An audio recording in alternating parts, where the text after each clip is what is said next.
Hello, I'm Brian Redmond. I'm Curator of Archaeology here at the Cleveland Museum of Natural History. And I'm here to tell you about our newest exhibition, Traveling the Silk Road.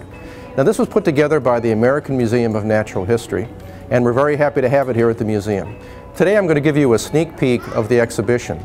And the Silk Road was a network of trade routes that ran from China all the way to the Middle East for over 4,000 miles. And what you'll see in the exhibit is a range of artifacts, textiles, information about the innovations that moved back and forth east to west across the Silk Road.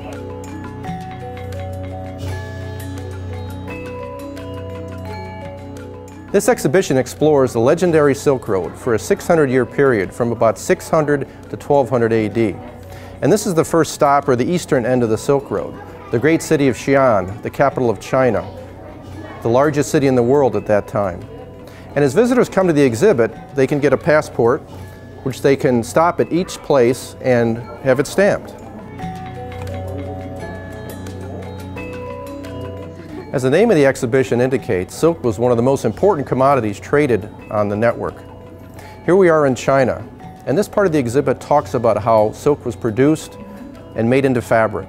Now behind me is an accurate replica of a silk loom. It was operated by people that produced the cloth, the textiles that were used to make these wonderful trade goods.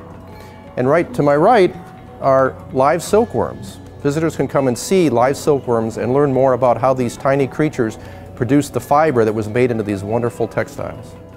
The next stop on the Silk Road is the Oasis of Turfan in Central Asia.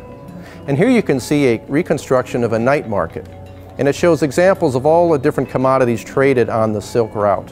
You can see fabrics, textiles, exotic spices, animal skins, and even fruits and vegetables.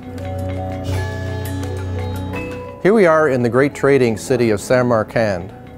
Now we know that not just goods moved along the Silk Route.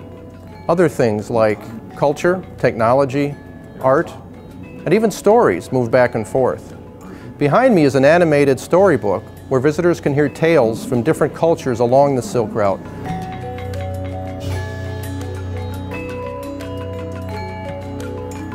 Our last stop on the Silk Road is the city of Baghdad, the intellectual center of the time, a meeting place for scientists, artists, and craftsmen.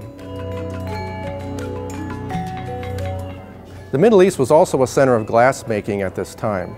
Here we have some beautiful examples of the glassmaker's art. It was also a center of astronomy. Behind me is a reproduction of an astrolabe, a device used by Muslim scientists to tell time by the stars. As an archaeologist, I find this exhibit particularly fascinating because it gives us a vivid picture of an actual historic trade network. Now, archaeologists often look for interaction networks in the prehistoric record, and often we don't find much in detail. But this exhibit gives us a wonderful picture in 3D with beautiful objects and artwork that gives us a great picture of what it was like between 600 and 1200 AD from China to Baghdad.